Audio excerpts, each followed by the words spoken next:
Today, I'm chatting with composer and songwriter, as well as founder and chief motivator of In the Key to Success, Cheryl Engelhardt. How are you today, Cheryl? I'm good. How are you? I am fantastic. How have you been holding up during the pandemic? I've been pretty good, all things considered. I mean, we had some people in our neighborhood that passed away that were doctors in New York City, and our dog died. You know, there's been some like little black clouds over all of it, but my lifestyle has sort of stayed the same. I work from home. I have a studio here. I'm writing music. I'm doing a lot of virtual choir stuff. And I'm also supporting my community of musicians in my monthly mastermind that I've sort of turned daily, which has been really interesting to have a group of people that are kind of cranking in the same way that you are and seeing them every single day of the week. And it's been really interesting. We're in week 11 as I'm recording this. So it's kind of like turned into another kind of family. It's really a unique opportunity to get to know people in an online community in a way that I normally wouldn't have. Yeah, it sounds like a major undertaking. Undertaking being kind of the wrong word here because I'm sure you're doing it because you love it and you're passionate about it. But I guess a podcast like this either adds to the craziness or gives you a bit of a break. Yeah. No, I mean, I love talking, so this is perfect. Yeah, I hear you. I like my voice sometimes too. Hey, it's David here. I just thought I would interject real quick because I realized I just implied that Cheryl likes to hear her own voice versus listening, and that's not the case at all. I know that she's a coach and a mentor to many. She does a great job at it. That's not at all what I meant. What I meant more so was that I love to share and add value to people, and likewise, I'm sure she does as well. So with that, let's get back to the interview. I don't think I'll need to interject again in this episode. Actually, we had the opportunity to meet last year at the DIY Musician Conference where you shared about email marketing, and I gave you a copy of one of my books. So it's been in the back of my mind to have you on the show. I think most music educators or coaches agree there are certain gaps in the music business. You identified branding, email marketing, and getting out of your own way as specific voids you could fill. So the most curious one is getting out of your own way. What do you mean by that? Yeah, I think that there's this sort of like, okay, I'm a musician. Let's go. Like we have an idea of what it should look like to have a full-time music career. And what I actually see in working with my clients who are all career musicians, and I say that meaning that they're not just starting out, they maybe have a record or two, they've gone on tour, they know what they want to do, they know that they're in this for the long haul. So what I see is this block of, I know what I want and I can see it through the forest. Like I use the analogy of like, a lot of people think of a block as like this brick wall that you're coming up against and you just can't get through it. For me, it's like I'm walking through the forest and I'm on this path and I can see the light at the end of the forest. Like I can see where I'm going, but then I hit this glass wall. Like, it's not like I can't see the path anymore. Like I know where I want to get. It's just that I have some block, some mindset, something I haven't gotten over, some disempowering story about myself that I think is reality, but it's preventing me from taking the actions that are actually going to make a difference. So I love to identify those and get those blocks out of the way so that we can continue on the path that we know we're meant to be on. You brought me back to the days of playing coffee houses, and I would literally hand out surveys to my audience to fill out. And people would say things like, "You're really great. You just need to be more cocky on stage," or something like that. And yeah, so I was definitely brought back to those days of trying to figure out how to make the most of this and amplify it, which, as you say, yeah, I think that's exactly what a lot of musicians are trying to do. I love that you just said amplify it, because my mastermind, this group of community of musicians has always been called In the Key Elite, my elite group. And I literally am redefining it and restructuring it because I've learned so much in these 11 weeks of meeting every single day. I'm like, oh, I'm really clued into what this level of musician is looking for. And I'm renaming the group Amplify. So I love that you just said the word amplify. I literally decided that like 2 hours ago. So it's so like, you know, that one of those things where you start looking for like a green car and then you see green cars everywhere for the first time. So like now I decided I want to like change this big group to the word amplify. And like, I've heard that word like literally 9 times in the past 2 hours. So, oh, wow. Yeah, it must be in the zeitgeist, but you said something really important there, which is knowing your audience, right? Getting a better sense of who they are, even for a musician. It doesn't matter if you're a musician or a coach. I think that's a key right there. Yeah. And, you know, knowing your audience is really important too. I think for those of you who don't know, I release my 5th record this year. And for the first time, it was in the new age category. I'm normally like a chick piano pop singer person. But this was like a solo piano with some humming and like weird new agey stuff. And, you know, it got #1 on the new age iTunes charts and Amazon, and it did really well earlier this year.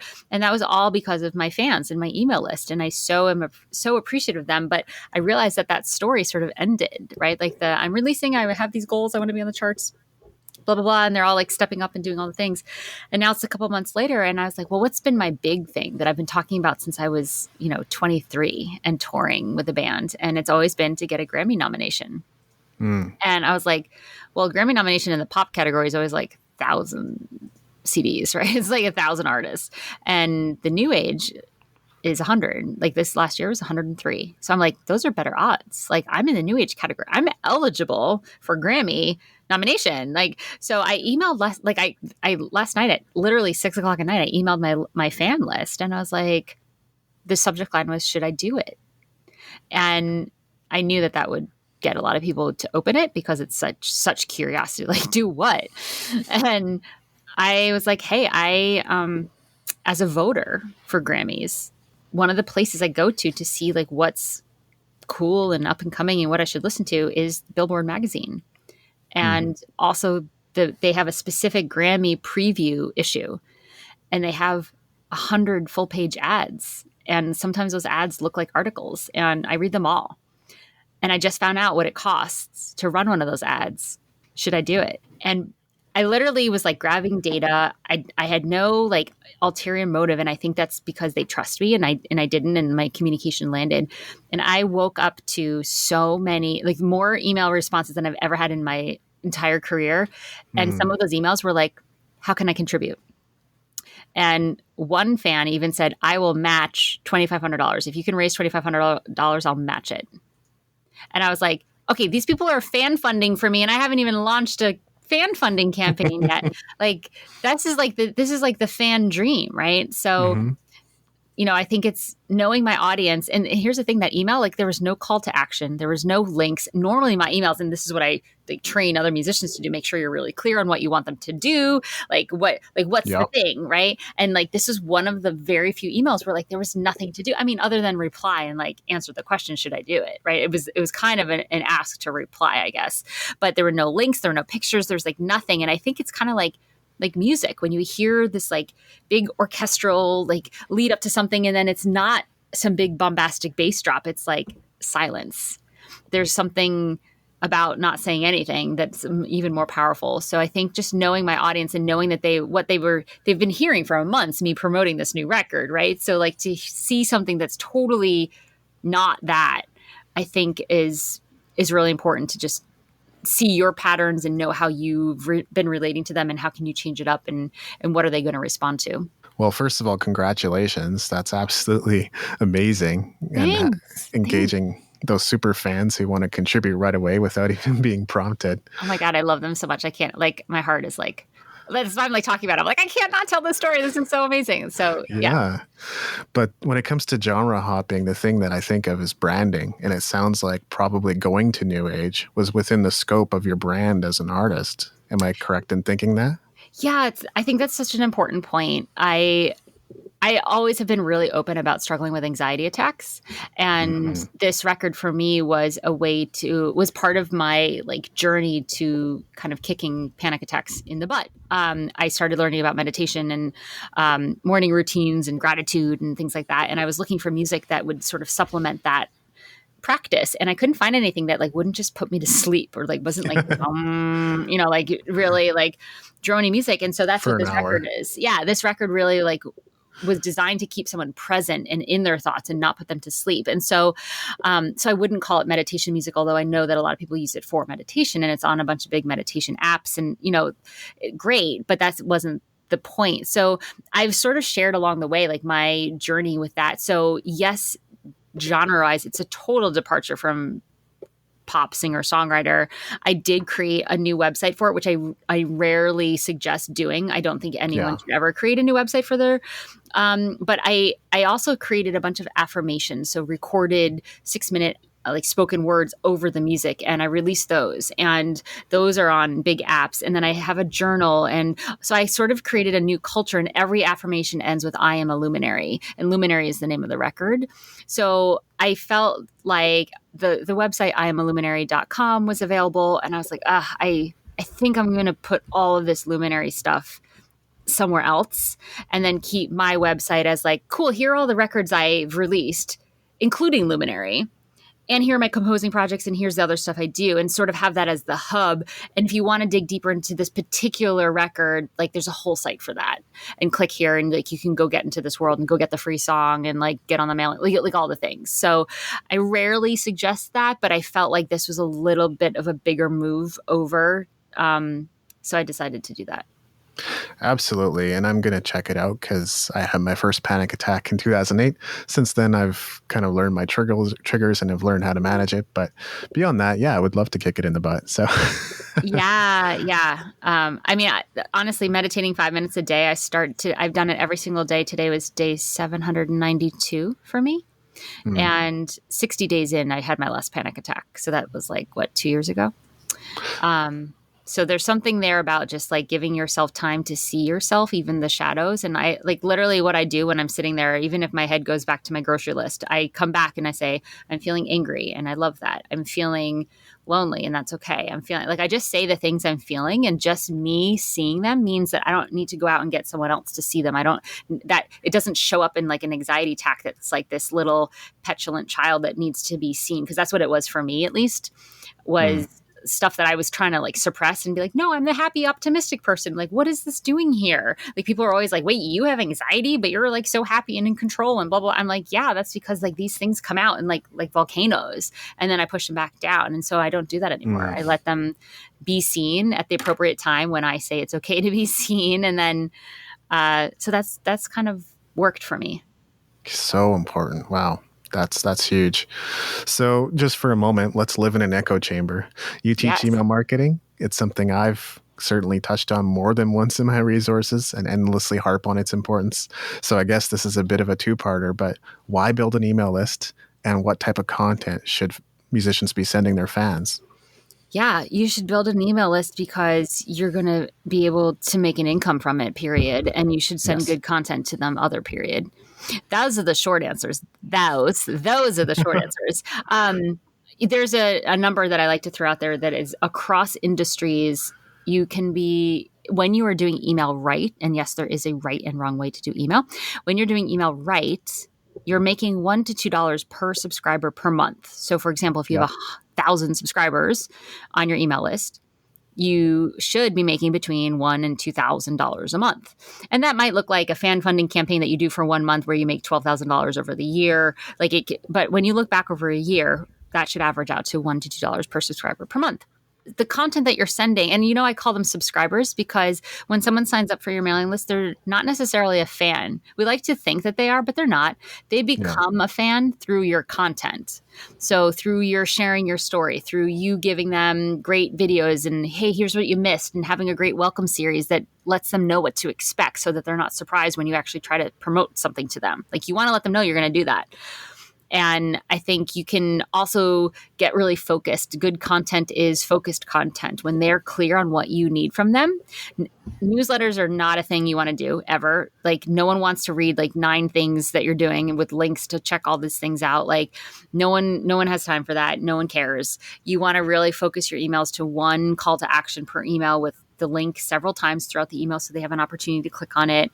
And then they'll know, oh, this person is feeling passionate about this. They want me to click on this link. There's something here for me to do, and it's very clear what that thing is.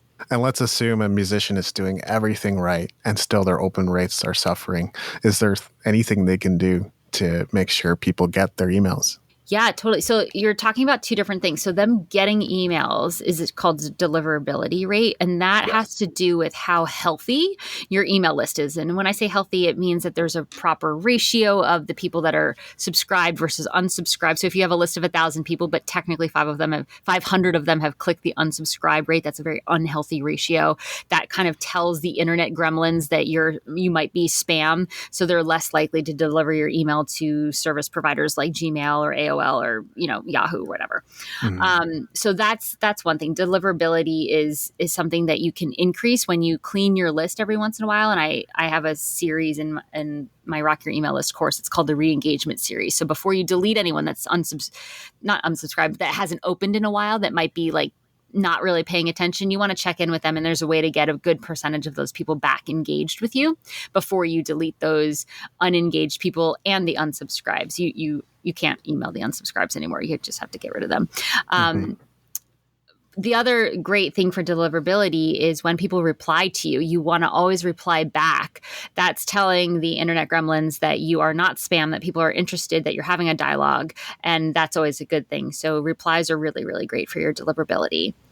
So then you're talking about open rate. So when someone does get your email and it doesn't go to spam, by the way, when you have someone sign up for their email list, once they sign up and they click submit, they should be taken to a thank you page. That thank Mhm. you page should have information like, hey, go whitelist my email. Go make sure you check your spam. The thing I'm going to give you might show up in your junk folder. Here's how to give them actual directions. Like if you're in Google, Gmail, like go here and here and here to click, to whitelist, whatever the directions are, go look it up. So you want to make sure that before they even get an email, they know to be looking out for it. So the second part of your question is like when let's assume that they got that email, that it shows up in their inbox, it's not in the spam anymore. And how are you going to get them to open the email? That's the job of the subject line. That's all the subject line is. I see so many people trying to tell the point of the email in the subject line. The point of the subject line is not to sell whatever thing you're trying to sell in the email. That's the email's job. Yes. And actually, that's not even the email's job. That's the landing page's job. The email's job is to get them to click on the link. That's the job of the copy of the email, is to get them to click. And then wherever you take them, it's the job of that page to do whatever selling you're doing. Or maybe it's not selling. Maybe it's promoting. Maybe it's getting them to sign up for or follow you on Spotify, whatever. But the open rate is completely dependent upon that subject line. And there are a couple different elements that you can bring into a subject line. One is FOMO, the fear of missing out. Right? Like everyone's doing this kind of idea. Another one is Yes. curiosity. That's a huge one, right? Like that's what I did last night with my list. Should I do it? Like you are going to open that email. Like, right? Like what should I do what? So there's a huge level of curiosity there. Also, if you want to add value to their lives, like, hey, here's this thing that you need, like whatever that is. Like, are you bored of your current playlist? Like there's stuff like that, right? So Yes. there are a bunch of different ways that you can be. You don't want to be too clever and kitschy. Sometimes you just want to be really straight up with them so they know that the email body, the content in the email is matching the subject line so they don't feel tricked.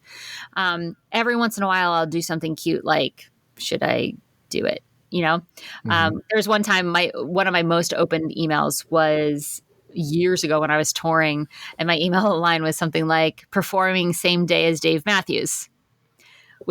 Or same night, just performing same night as Dave Matthews. And most people took that as like, I'm opening for Dave Matthews. But no, I was like, he's performing in San Francisco. I'm performing in New York. But it's the same night.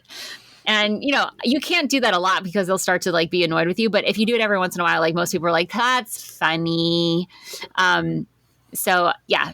The open rate is totally dependent on your subject line, and you want to change it up. Sometimes you can use emojis. You never want to use the word free. You want to keep it under 50 characters. You don't want to use too many punctuation marks. Limit your all caps. There's some basic rules in there. All really great tips, and you just rattled them off. That's the mark of an expert. So listeners, go back, listen again, rewind the whole thing, and write them all down, because those are highly usable, and I use many of them. There's a few there that I might implement. Awesome. And is there anything you've come across recently that you're having fun with? Like, is there a top thing that's really working in email marketing for you right now? Right now, I think the thing that is, still in the middle of pandemic, and we're getting into the world of post-pandemic, but I think that there's a hesitation to reach out or a hesitation to sell or promote. And I think what's been working for me and what I've seen for some of the musician clients that I work with is that their fans are ready and willing and able to show up for them. I've had clients that are hitting Kickstarter goals within 2 weeks instead of 4. Wow. Just like open rates going up. I think people are bored. They're looking to the arts. Yeah. And I think that hesitation is something that you should ignore. And I think the musicians that are going to rise above all of this stuff are the ones that are taking action and being real about it. So I definitely have sent out to my list some, I am a big fan of writing template. I hate writing emails. Sometimes it really stresses me out. So I've written like dozens and dozens of templates. They're all in my Rock Your Email List course. And every once in a while, I'll like email my whole list of musicians and I'll say, here's something that I just sent to my list. Like, feel free to take this and make it your own. And one of those is how to talk to your list right now when you have something to promote but are not sure how to like say it. So it really just starts off with like being authentic. Like, hey, I hope this reaches you well. I know that there's a chance that that might not be the case right now. Like there might be some stuff that you're dealing with and I don't want to like step over that. So I am going to like share something that's up with me. And if this calls to you, like, I'm so psyched to like have you in my world. Right. And then you can say, so here's the thing. So last night, the email I sent to my people was started off just like that. Like, this is a world of like up and down and feeling all the things. And I don't want to make light of that. And I'm about to talk about something that might be kind of frivolous and I'm okay with that. Ready? Let's talk about me winning a Grammy. Here's a thing I got to share, and just being like saying the thing that's there, like the elephant in the room and just calling it out. And then just like, some people are like, but I'm really nervous. I haven't written to them in so long and now I feel dumb. They're like, what should I say? And I'm like, literally say that. I haven't written in so long. I feel kind of dumb. Like literally say that. Like you're going to have their attention. I promise you. Absolutely. And I think any artist who's done anything probably has a few stories about what went wrong at a gig. Mm-hmm. And those kinds of things can work really well too. Yeah. Oh, totally. Yeah. So I don't want to ask too many echo chamber questions, but one more. We're both coaches. What is the importance of coaching and why should musicians invest in it? Oh, all I know from my own personal experience is that the biggest moves I made in my career were when I was in a coaching program. Yeah. Like period, end of story. So you will get insights that you will not get anywhere else if you're talking to people say, what's my thing about coaching? Like I am trained to listen for the gold. I listen for what you want. And you may not even know you want it, but as soon as we discover it, it's like, okay, over my dead body, are you going to go through life not working towards getting that thing? Like that's the thing you get with a coach is you get someone who hears the big version of you that's already gotten the thing you want. And there are not a lot of people in our life that relate to us like the big versions of ourselves. We have our family that see us as the little kid we used to be, or the ones that are like scared of, like music career, really? Like I'm supportive, but like, are you ready for the, like that's not a coach. Your coach is like, and if you have a good coach, you're like, yeah, no, you've already done this in my eyes. Let's just do the things.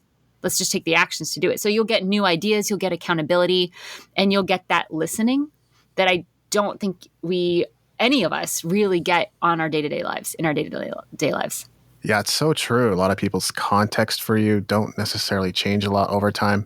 Recently, my sister's context for me changed a lot, and that was uncomfortable for her. I think we're back on good terms now, but that shift that she saw in me was like, whoa, it's a little jarring. But that's a rare thing. Like you say, a lot of friends and family will kind of hold on to what they know about you and how they feel about you.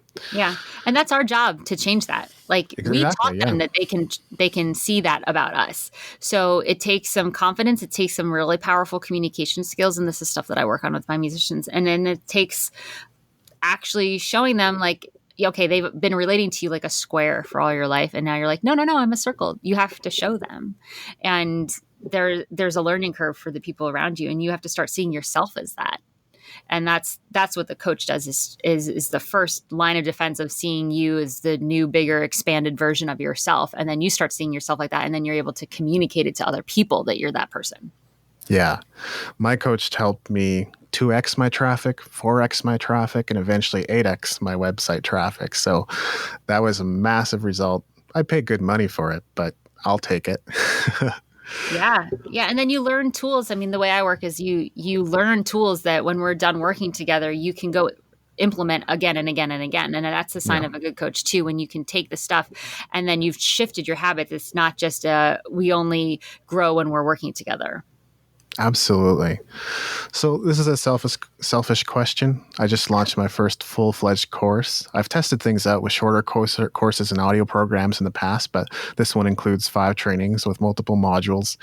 What have you learned about selling courses, and what has your experience been like? I think selling courses is just, as hard or as easy, however you want to frame it, as selling music. It's really Hmm. finding Yeah. the what's the benefit for the person going to be purchasing it, and what's in it for them, and what's the promise of the program. Um, I think if you're really, really clear on what someone's going to walk away with, and not in a sense of like a guarantee, like you're definitely going to get 500 new subscribers if you do my email list course, but like, no, you're going to get a linear process from start to finish to handle these things that you've never been able to handle before. Like, what would it be like if you could make $1 per subscriber per month? Like, would that be worth it to shell out a couple $100 for this? And the answer is always going to be yes, if you frame it that you're solving a problem that they may not even know that they had. And if you're like a one-stop shop, I know there's a ton of free information out there. I personally have looked for email marketing information for musicians, and the only thing I found is like a lot of really bad blog posts on how to write a newsletter. And since newsletters are not a thing you should write anymore, there's literally nothing out there for musicians. So I felt like I had a slightly easier job, but email's not sexy. Like, people want to be talking about getting on playlists and licensing and Oh boy.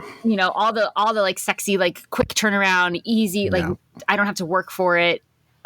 Spoiler alert, you have to work your ass off for licenses and for Yeah. any of those things that look sexy and playlisting and all those things. But email is like, what? Like, it's old, it's not important. I'm like, wait a second. You need an email to even sign up for TikTok. Like, you can't do anything without an email. It's not going anywhere. It's like a horseshoe crab. It's evolved and it's perfect and it's like worth it to be really good at it, and you own it. So for me, there's a learning curve. So if you need to know your audience, do they know that this is a problem that you're here to solve, or do they not know it's a problem and it's something that's just sort of in the background? Like, I think for a lot of people, oh yeah, I like send a newsletter, I guess, whenever I can think of it. It's like not a problem. They're like, I need to solve this right now, until they discover, oh, could be the source of my income and my fan growth and me hitting the charts. Like, okay, yeah, I need to figure this out, like, stat. Yeah, part of that is talking about the benefits, not just the features. So definitely agree with that, and I think that's key to getting out there. And also to what you said about social media, I think I just had a conversation in my mastermind this morning about there being very little business value in it, and doesn't mean there isn't any value. And you can certainly connect with people and network with people and use the right way. There's so much you can accomplish, but I think Totally. relying on something like TikTok to grow your career is perhaps misguided. I just joined TikTok, so I can't speak to it. I'm still figuring out. Y'all can go follow me and make fun of my really terrible videos trying to find my voice. But yeah. Fair enough. I will still write and cover these topics for sure, just because I think it's important to provide a bit of a perspective on things. Should you be on TikTok? Is it the right fit for you? That kind of thing. But Yeah. yeah, I don't see it as being a sales engine for sure. Now, I'm not Tim Ferriss teasing out the habits of the extraordinary, but I always like to ask a few questions in that vein. So, first question is, what is your daily routine like, and what is your mindset around work? Yeah, I love that. So like I said, about 2 years ago, I implemented a morning routine because I didn't have a routine. And I felt like maybe that was a source of some anxiety, just sort of winging every day. Oh yeah. As a freelancer and, freelance composer and songwriter and, music business mentor, whatever you want to call it. So I put in writing in a gratitude journal in the morning, and actually created my own, the Luminary journal that is on the website I created for my record, because I couldn't find a journal that was like, I don't like writing a lot, but I also like needed a little more room than just like the basic like one line. So I write 3 things that I'm grateful for. I write my favorite moment from the past 24 hours, which has sort of helped me train my brain to look for what's good in the day. And then I do a minimum of 5 minutes of yoga just to sort of stretch out. That's been really helping my back. And then I do a minimum of 5 minutes of meditation. And sometimes both of those go up as long as an hour, but most times in the morning, I'm kind of ready to go. I work really well in the morning. So like replying to emails, like learning, I'm a sort of a sponge in the morning. So if I'm in a program, like I said, I'm like always in a coaching program or some sort of online learning or something. So I'll do that in the morning with some coffee. I let my dog out.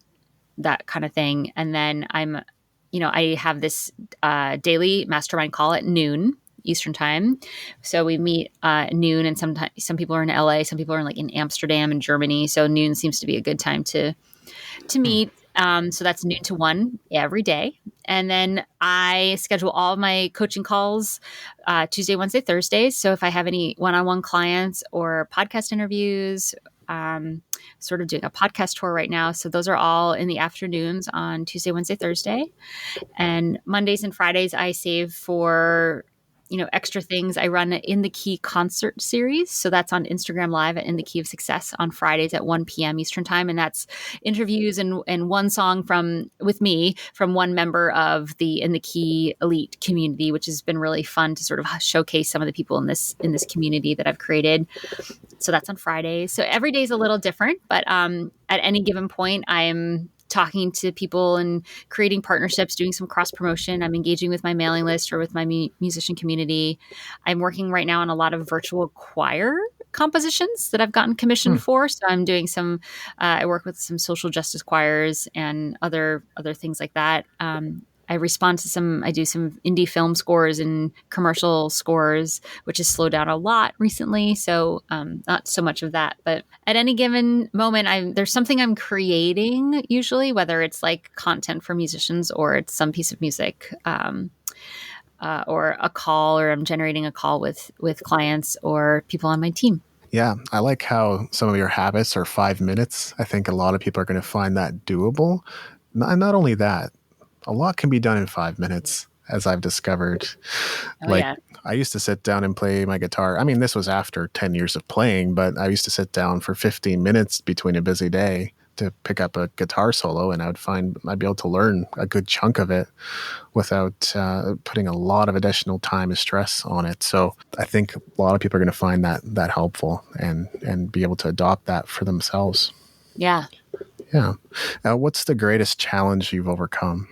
Greatest challenge. Okay, so in the music business, I mean, I have a bunch of personal ones, but those are boring. Let's talk about music. Sure. But I think the greatest challenge so far, there's a couple, our van got broken into on the end of a tour. No, I think the greatest one is a recent one. And that was when I declared to my fan base that I wanted to get number one on the Billboard charts. And so I did a hardcore 2-month pre-order campaign before my record came out. And 2 weeks before the record came out, I was told that I was 100% number one on the Billboard charts, already had sold enough, even though I had 2 weeks left. And then Billboard changed the rules on how the new age charts were counted. Oh my. And totally I had nothing to do with sales anymore. It was all about streams, which I had not pushed at all. I was I have to focus here. I could totally have pushed the streams. But so I ended up having to create this video where I told my fans, I was I know you all have been pushing so hard. People were buying it on iTunes and Amazon. They were sharing it with their friends. I had a whole LUMINARY champion checklist that basically was if you do all the 9 things on this list that can help me get to the charts, it will take, if you do all of them, it's $22 and it will take you 6 minutes. It was all the things, sharing on Twitter. It was a bunch of, it might have been 13 things. It was a big long list, and people were doing all of them. And I had all these prizes, you get entered to win a sweatshirt if you did all of them. And people would just send me all these screen shares of them, having written an iTunes review. And so I had this, I made such a freaking to-do about it. I was I'm going to feel stupid if I do not make this. And then they changed the rules and I was okay, cool. So it's pretty much impossible. It literally, I was bumped up from could be number 1 or 2 to you can't, not even close, not even. I was okay. But what I did get was Billboard notified me and they're we don't think you're going to chart, but you are in the top 500 for the week of all genres, right? Not new age, all genres, including pop and rock and country. And I was wow. Okay, that's kind of a big deal for an indie. Also, new age is mostly dudes, by the way. So being a female artist right. in new age is a thing. It's indie female new age artist hanging out with Kesha's new record. That's cool. So, there was that. And I also was able to tell my fans, I'm even though we didn't get this Billboard chart. And I was they didn't even, half of them were what's Billboard? Who cares? Because it's such a music industry thing. They were well, isn't it even better that you were number one on Amazon and number one on iTunes? And I was Hell yeah. So I really had to get clear. Like the thing I overcame was that even though I didn't win this specific game that I set out to play and win, it doesn't mean that I lost. Yeah. And I had to do a whole mindset shift for myself. And then, but also just be real about it. Like, this was what I said I wanted to do. I didn't do it. And there were all these really great side effects that we did anyway that kind of are cool and do the same thing, really. So that was something to overcome when they switched those rules. I was like, oh my God. And like, I had all the, like, I should have released it the day I wanted to. I was debating releasing it in January instead of February. Like, I had all these like regrets, right? And I was just like, happens for a reason. Things happen for a reason. And I just had to kind of go with it, do the 180 and say, okay, here we go. This is just kind of a candid response, but something that I'm present to, having heard what you just said. I never really thought of my music career complementing my coaching and resource curation and book writing side to complement each other. But I think I'm going to begin to look at it that way. I've definitely been inspired to look at it that way now. Yeah.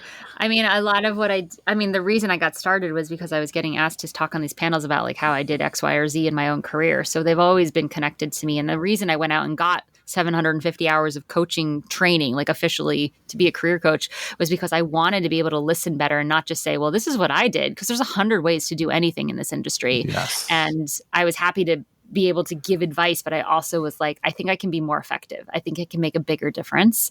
I don't want a career coaching like life, like that's not like the point, but I wanted to be able to have those skills to be able to talk to musicians in a way that people who have talked to me and made a difference were able to do. Absolutely. And then here's the fun one. What's the greatest victory you've experienced? Oh, what's the greatest victory I've experienced? That's a really good question. I am like, it's so funny. In my mastermind, I'm all about the win. We share wins every single day. We just start to train ourselves to love on, like, even if it's like, I got out of bed and put my socks on right. Like it can be anything. And so I feel like I'm like, oh, I'm so good at like looking at all the wins I have. And I'm like, but what's the greatest one? Honestly, I think showing up to Greece, to a place I've never been to before, this tiny little like goat, half abandoned mountain town, last August, and not knowing what I was going to create in this artist residency, and like being shown this like stone room with a grand piano in it, and just deciding like in the moment, I have 14 days, I'm going to write and record a Grammy nominated new age record. Like decided in the moment. And that's the record that I'm talking about that got #1 on iTunes. And like, I just like knew that I wanted to create something special and mix it myself. And I engineered it and like did all this stuff that I've never done. I've done before for film scores and stuff, but never for an album. And sort of went out of my comfort zone, and I documented the whole process. I have a pretty good like behind the scenes, like I'm crying on a bed. I'm like, I can't mix this. Like, like during my mix, I mixed it at a different residency, and I was like, I'm trying to take a nap. I can't even do that right because I'm awake. So it's like, yeah, like I was like, why am I videoing myself? And I'm like, because this will be funny one day, and I will appreciate that. Like, I worked through all this stuff. So I think the biggest accomplishment was just seeing what was possible and not being, I shouldn't say that I like walked in that room and I was like, I'm going to write a Grammy winning record, but I knew that I had an opportunity to create something really special, and that the Wi-Fi wasn't working and I wouldn't be distracted, and that I was like in this magical place in the world. And I think it's my greatest accomplishment that I was able to be self-aware enough that I was not going to take it for granted, and I was going to utilize every ounce of my muse that would show up during that time. Wow, that's awesome. Are there any books that have helped you on your journey? Oh my God, so many books. I read a lot. Yeah. Every single Harry Potter book. Can I say that? No. Yeah, you can. I am a big fan of Arthur Rubinstein's My Younger Years, which is this like old book about this old piano player. And for some reason it cracks me up. And I read it like once every 2 years as like a way to like get just in touch with the raw art and get rid of all the BS of social media and crap. That's like been a really huge thing. Big Magic, Elizabeth Gilbert, just like Permission to Create was like big in that book. Rising Strong by Brene Brown. Oh yeah. Just, something that I've always believed in is that vulnerability is courage. And she that's her thing. And she really like articulates it in a way that makes it communicatable. That's not a word, but you know what I mean? It makes it Yeah. really like real. And it gives a lot of permission to not this is something Amy Porterfield says. She says, don't share your scabs, share your scars. And I think that some people think that being vulnerable means like airing your dirty laundry and like crying out all the things. But when you're in it, it's very different. No one wants to see that oozy, gross scab that's like growing out of your arm, but when later on, when it heals over and you have this scab, you're like, hey, you don't want to see the scab. You want to see the scar. That's it. And so sharing the scar is like, hey, here's this thing that I went through and here's what I learned from it. I came out on the other side. Like, that's interesting. And I think that that's Brene Brown and Amy Porterfield. Amy Porterfield's more of a podcaster person that I've listened to, but Yep. The context of that has really helped shape how I talk about authenticity and how I share with my audience and how I make sure that it's not putting something on them to have to deal with versus me saying, this is a thing. Like, for example, my dog of 5 years old died last month and people knew about it. I posted a little tribute, but I didn't say anything. And he had a heart tumor. He died way too young. My husband and I are long distance. He was like the thing with me like all the time. So I had a really hard time with this and I was crying myself to sleep every single night, but I never let my mastermind know. I didn't let my list know, until Saturday. We went and he was a basset hound, and I'm convinced that weeping willows are the basset hounds of trees. And so we went and got a basset hound. We went and got a weeping willow and planted it. But before we planted it, I wrote a letter and we put his ashes under the tree, and I put the letter under the tree, and it was raining. So we were like, my husband and I were like crying, and like we had our new dog, and we had this whole like ceremony. And I really got that, like, that was the first night I didn't cry myself to sleep.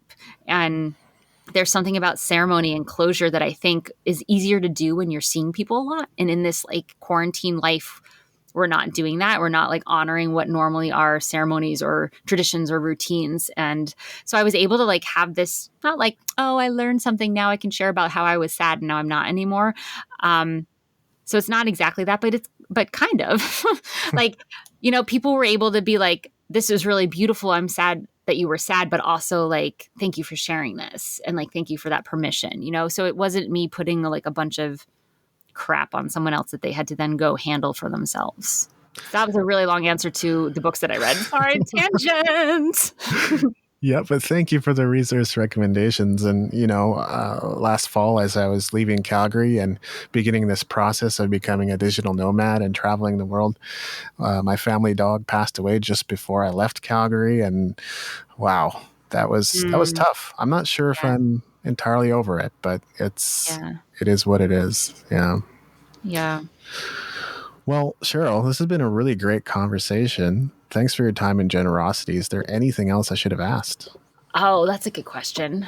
I don't know. I mean, I'd love to meet anyone that's like, yeah, let's level up. That's sort of the world I like to live in. That's the sweet spot. So if that's you, like, reach out, find me in thekeyofsuccess.com. I'm super available and happy to point you to what might be the right thing. And yeah. Yeah, and you've got a beautiful website over there. Everyone could probably take some tips just from that. Thank you. I appreciate that. Yeah. Okay. Thank you. Don't forget, your free report is waiting for you. 3 career-killing mistakes all musicians make. Don't you want to find out? It's at musicentrepreneur.com/free-report. If you'd like to support the podcast, you can become a Patreon patron at patreon.com/newmusicindustry. And if you want to get in touch with me, the fastest and most convenient way, I assure you, is on Twitter. So find me on Twitter at David A. Wiebe, W-I-E-B-E. I'm David Andrew Wiebe, and I look forward to seeing you on the stages of the world.